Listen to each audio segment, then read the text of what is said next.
This program has been produced from photographic material made available to us by the THG branch of the Knights Templar, the oldest order of chivalry. We are grateful to the order for trusting us with some of the most closely guarded secrets of Millions of people have seen unidentified flying objects, UFOs or flying saucers. Many of these strange objects have been seen to be operated by human-like creatures.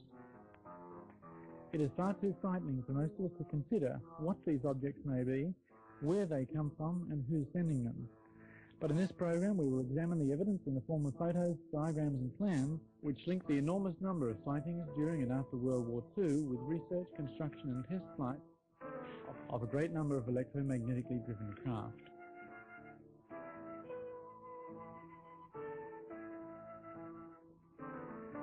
Some of these graphics are artist impressions, but nearly all of what follows has been given to us as genuine material, which has been successfully kept secret for half a century.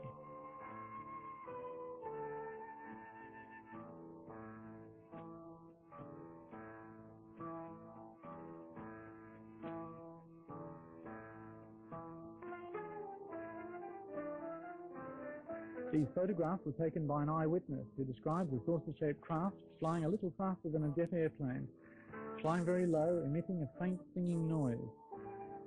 These photos were taken as it flew above him. The sighting was in Germany.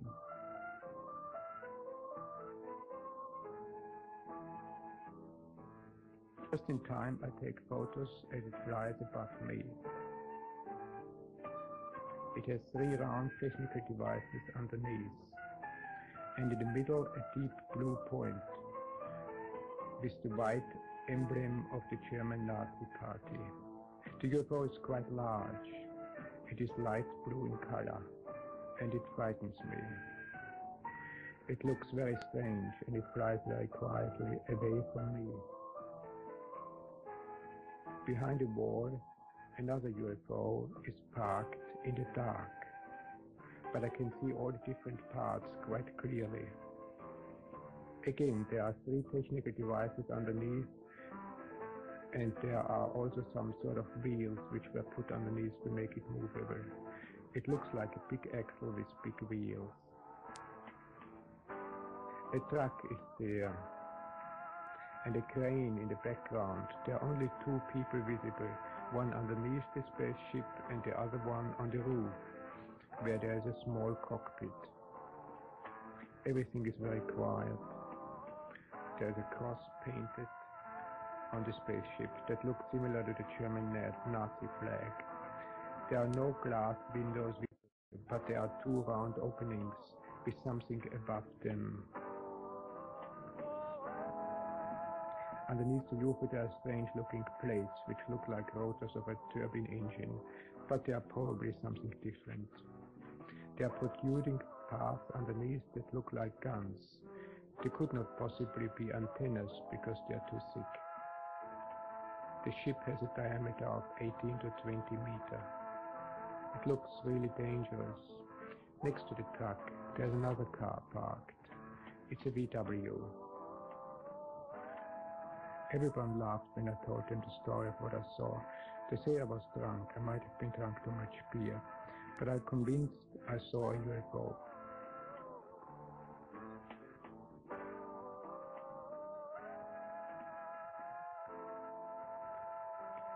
In the week following this UFO report, there were other reports also from Bavaria. For example, a petrol bows lieutenant who said he'd seen a UFO, but people accused him of being drunk and made fun of him. To avoid further ridicule, he said he was just making a joke. UFO reports are difficult to believe. It's up to each person to form their own opinion and to consider the implications for themselves.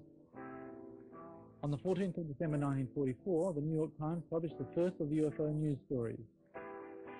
Floating mystery ball is new Nazi air weapon.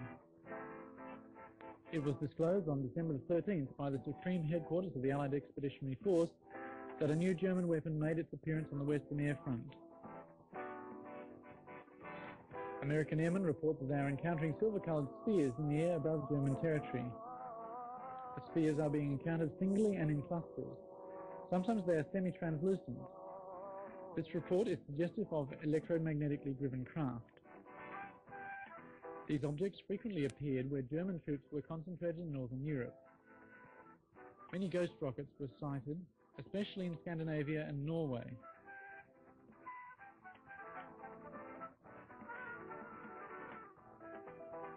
On the screen now is a drawing from the SS files dated 7th of November 1943. The existence of UFOs, which almost all serious researchers now regard as a fact, give us a clue about a whole new technology. The enormous sparks we call lightning give us a glimpse at the immense energy freely available to power these machines. The life energy inside every human being is another aspect of this same magical power. These things are spoken of in the German Ufos Society and through one of its members in the SS. These concepts are quite different to those of the German military at the time. This was the beginnings of the first so-called Green Party, and perhaps ironically a search for a new harmony between man and nature. In the German Ufos Society, the secret sign was the black sun. This same sign was evident in ancient Babylon and to the Carthaginians and the Phoenicians. In these ancient times, the sign of the black sun was symbolized by a cross. The cross recurs throughout history as a symbol of power.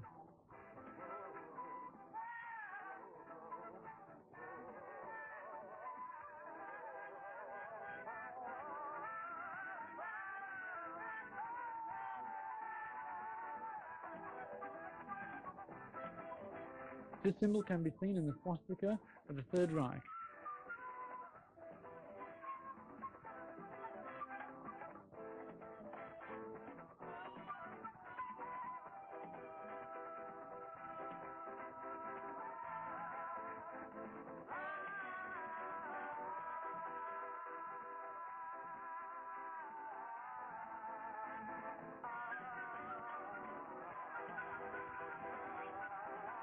The cross is seen on this Messerschmitt. The Knight's Cross is a variation of this symbol, which is thousands of years old. We do not know where the Germans of the Third Reich got their ideas. This drawing of ancient Babylon displays the concept of an invincible power from the heavens.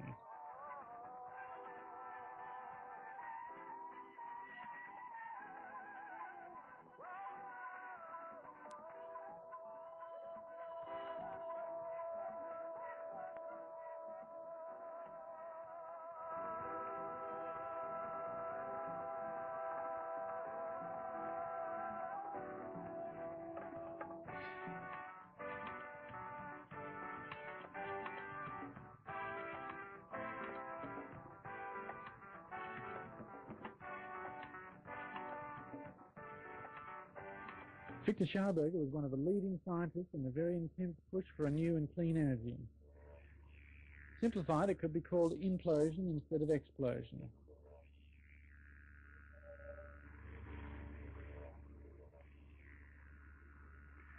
There was a group within the Third Reich who was searching for constructive solutions, not destructive ones. In these diagrams you can see a new type of vehicle was being planned.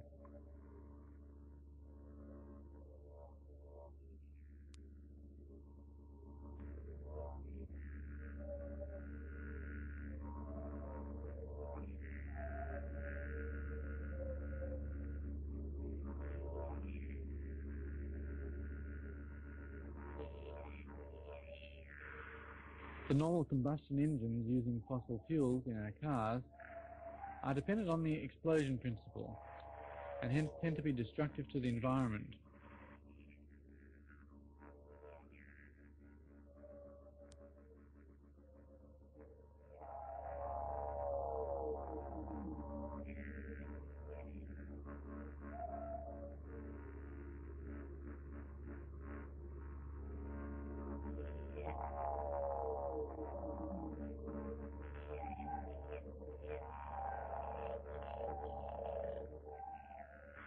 Victor Schauberger's experimental vehicles were based on esoteric principles and focused his research on electrogravitation. In other words, regarding gravity as an electrical force which can be utilized for propulsion.